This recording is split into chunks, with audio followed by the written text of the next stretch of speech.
Bom dia! Nesta aula apresentaremos os estudos de caso-controle. São estudos observacionais com o objetivo principal de identificar fatores que aumentam ou reduzem a probabilidade de adoecer, ou ainda que alteram o prognóstico de uma doença. Nestes estudos, casos de uma doença e controles sem a doença são comparados com relação a uma exposição prévia. O estudo caso-controle é retrospectivo, pois estuda uma exposição que ocorreu no passado, ou seja, antes da doença. O estudo inicia, então, no momento atual, com a identificação da população-alvo, a seleção de casos e controles, que são então classificados em expostos e não expostos, e então comparados. A medida de comparação nestes estudos é o odds ratio ou razão de chances. O odds ratio é obtido dividindo-se a chance de exposição A sobre B em casos pela chance de exposição em controles C sobre D. Observe que chance ou odds é uma razão, pois o numerador não está contido no denominador. Chance e odds são sinônimos. Relembrando, quando o odds ratio é igual a 1, a chance de exposição em casos e em controles é a mesma, portanto, não há associação entre exposição e doença. Se o odds ratio é maior do que 1, indica que a chance de exposição é maior em casos do que em controles, portanto, que a exposição está associada a um aumento da chance de adoecer. Se menor do que 1, que a exposição reduz a chance de adoecer ou protege contra a doença. Agora, vamos mostrar o passo a passo de um desenho de caso-controle. Tudo começa com uma pergunta de pesquisa e uma hipótese. Neste caso, no exemplo mostrado, a pergunta foi: o aborto prévio aumenta o risco de morbidade materna grave? A morbidade materna grave inclui síndromes bem definidas que colocam a gestante ou puérpera sob o risco de morte, geralmente requerendo internação em UTI. Portanto, o estudo inicia no momento atual, definindo a população-alvo de mulheres gestantes e puérperas.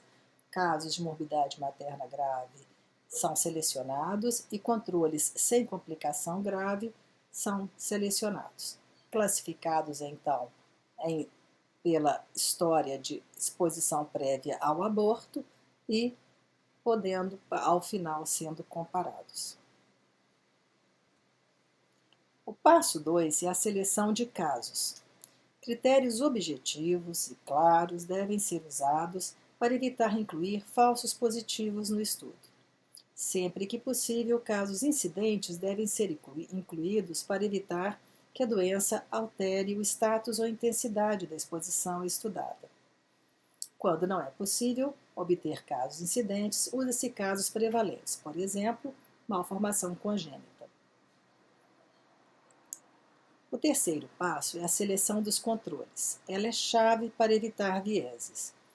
Os controles devem representar a distribuição da exposição na população de onde vieram os casos. Ou seja, a escolha dos controles não pode ser condicionada pela presença ou ausência da exposição. Controles podem ser indivíduos sadios ou com problemas de saúde que não compartilham causas comuns com a doença estudada. Por exemplo, casos de câncer de pulmão podem ter controles com problemas ortopédicos, mas não com bronquite. O passo 4 é obter informações sobre a exposição.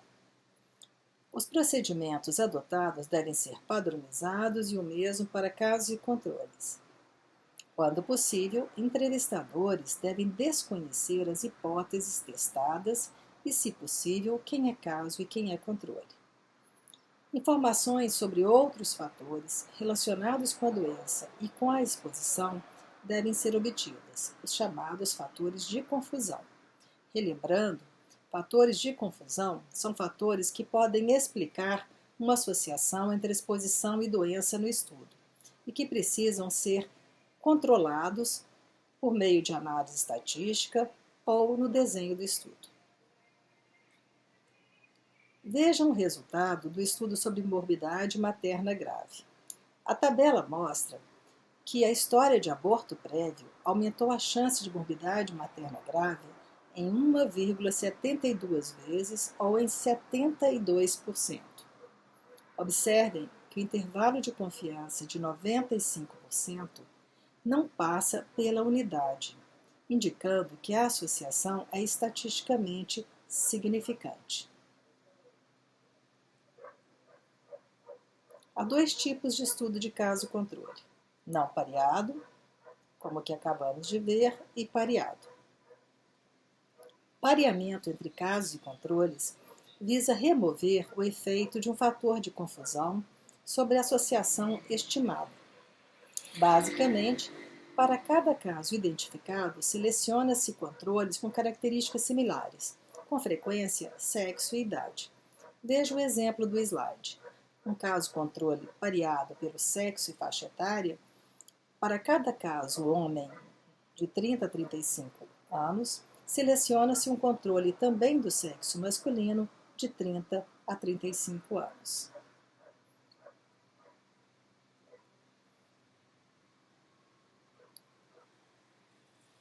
Agora vamos ver um estudo de caso-controle pareado que foi realizado no Irã.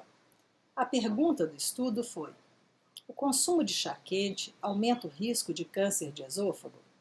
Os casos foram confirmados histologicamente. Controles foram pareados por 3 fatores de confusão: local de residência, sexo e faixa etária. E um questionário padronizado obteve informações sobre o consumo e a temperatura do chá e outros fatores de confusão, como tabagismo e consumo de álcool, por exemplo. O resultado, na tabela mostrada, sugere que quanto maior a temperatura do chá consumido, maior o odds ratio de câncer de esôfago. A chance de câncer de esôfago chega a ser mais de 9 vezes superior naqueles que bebiam chá muito quente quando comparados àqueles que bebiam chá morno. Observe no pé da tabela que inúmeros fatores de confusão foram considerados na análise. O odds ratio ajustado, mostrado na última coluna da tabela, indica que as magnitudes das associações, ou seja, dos odds ratios encontrados, foram ligeiramente menores depois que esses fatores foram controlados. Entretanto, eles confirmaram, os odds ratios, que a associação encontrada entre temperatura do chá consumido e câncer de esôfago, ou seja, quanto mais alta a temperatura, maior a chance de apresentar câncer de esôfago. Casos e controles apresentam inúmeras vantagens. Geralmente, são mais baratos e mais rápidos que estudos de coorte. Permitem estudar doenças raras, permitem controlar fatores de confusão, e os resultados são fáceis de interpretar e de comunicar. Entretanto, também apresentam limitações. A principal limitação é o risco de viés ou bias na aferição da exposição, que pode comprometer a comparação entre casos e controles. Alguns exemplos são apresentados neste slide. Viés de seleção ocorre quando os controles não representam a população que deu origem aos casos, enviesando a comparação realizada. Viés de informação. Quando a informação sobre a exposição passada foi enviesada pela memória diferencial de casos e controles.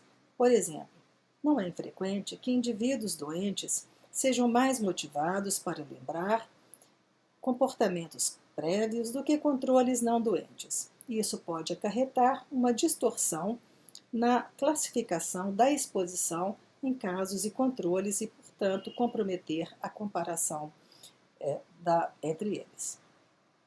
O viés de participação. É possível também que casos sejam mais ou menos motivados a participar de um estudo do que controles.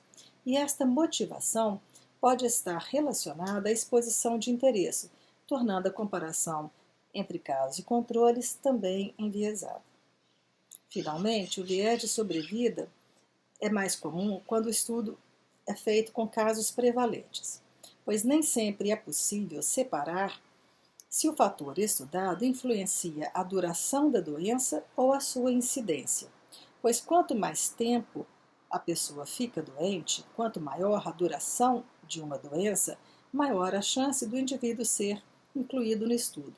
Portanto, o fator pode estar relacionado à duração da doença e não à sua incidência. Concluindo, estudos de caso-controle fornecem evidências sobre fatores de risco e proteção para a saúde. Os resultados são fáceis de interpretar, mas precisa evitar vieses. Bons estudos!